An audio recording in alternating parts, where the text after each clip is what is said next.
Welcome! Today I'm going to give you a quick tour of my home cryptocurrency mining farm. Now obviously this won't be the biggest farm you've probably ever seen, but I'm proud of what I've built so far. I'm excited to share with you today. Let's get started. Alright, let's start off with the Antminer L3 Plus. I currently own two of these miners, one on each end here. These are script miners, so they dual mine Litecoin and Dogecoin. They are an older generation cryptocurrency miner. I currently have them both shut off because they are not a very efficient miner. So right now the electrical cost that it takes to run these miners is greater than the amount of Litecoin and Dogecoin that they mine. So for the time being I have them turned off, and realistically I'll probably look to sell them in the next bull market because they are both very loud and they produce a lot of heat and they're not a very efficient miner. Next we have the Gold Shell Mini Doge. I have 10 of these, 6 here on the bottom and then 4 here on the second row. You can see the ones with the lights, the 7 ones with the lights, those are the Voscoin editions, and then the 3 are the original Gold Shell Mini Doge. I just turned these back on because Litecoin and Dogecoin have been on a rally over the past couple weeks, so now they are getting close to being profitable again. So these are also script miners and they dual mine Dogecoin and Litecoin. Alright, next we have 5 of the different mini box miners from Gold Shell.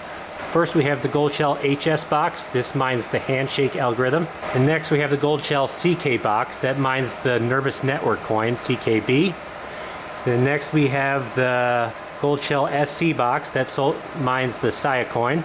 Next we have the Gold Shell LB box that mines the library token. And next we have the Gold Shell STC box and that mines the Star coin. The next row here we have 9 of these different black box miners. So the first 6 here are the Gold Shell KD Box Pros. They mine the Cadena coin. And then the final 3 here are the Gold Shell Mini Doge Pros, which is the new version of the Gold Shell Mini Doge, and it's slightly more efficient than the original version. All right, next we have the XA miner from SC Prime. This is a decentralized data center. It's a 64 terabyte hard drive, and I get rewarded for storing data on this.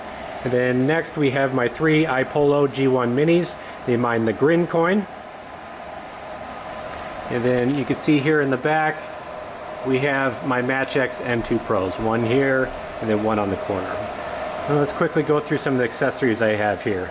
So for my home mining rig I did wire my own 240 volt outlet. 240 volt outlets tend to get slightly more efficient electricity usage versus 120 volt. You can see here right now we're pulling about 2,900 watts from my mining rig. This is a 240 volt 30 amp outlet. So I'll put the max wattage capacity on the screen here, and the general rule for electricity usage is you should never use more than 80% of the maximum capacity on an outlet. So you can see here with my 10 mini Doge running and the Antminer L3s off, we're getting just over that 80% threshold. So I really don't have much or any capacity left for my mining rig to be plugging any more miners into this outlet. So if I want to expand this mining rig in the future, I'll have to wire in another 240 volt outlet. So for power supplies for my miners, what I've done is I've purchased 3 of those EVGA 1300 G Plus power supplies, and what this allows me to do is each of these powers between 4 and 5 box miners, and it really cuts down on the number of individual power supplies that I've got plugged in to my mining rig. In the past, one of my power supplies that came with one of my original Gold Shell miners, it actually fried on me, and luckily it didn't start a fire, but I'm just concerned about having too many power supplies in one place. So my solution is I've purchased 4 of these, and that powers most of the different miners that we have here. Next, what we have here is my PDU, which distributes the power to all different power supply units. I'll link this PDU in the description below. These PDUs do tend to be pretty expensive, but they are necessary when you're powering a very large number of different electrical items on a single outlet. So to provide a reliable internet connection to my miners, what I've done is I've purchased these TP-Link network switches, and I connect an Ethernet connection to my Google router there into one of these TP-Link network switches, and then daisy chain the network switches together. And what this does is it provides an individual Ethernet connection to each one of my miners here. So you can see I have almost 2.5 of these TP-Link network switches currently being used to power each of these miners below. So you can see here the cords I have here are currently kind of a mess. It is on my list to do to clean up some of the cords and have better cord management, but from what I found, it works for me so far. So these miners all working in a close proximity together do produce a significant amount of heat. You can see here on my thermometer, we are running it at just over 80 degrees Fahrenheit. But what I've found, I have not had a need to do any air circulation needs just due to the size of these miners. 80 degrees is about the max temperature I've seen these miners get at.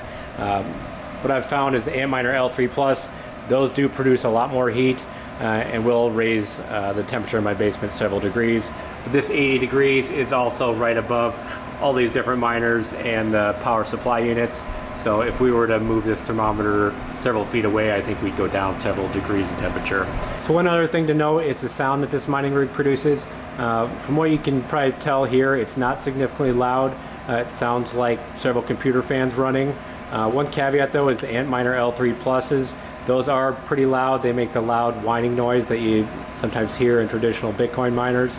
And that's another reason I'm looking to get rid of the Bitmain Antminer L3 Pluses in the near future, because I did not enjoy that sound when those were on. And one thing to note, not to do with cryptocurrencies, but I have my home gym in the same room as my cryptocurrency mining rig down here in my basement. Well, there you have it for my mining rig tour.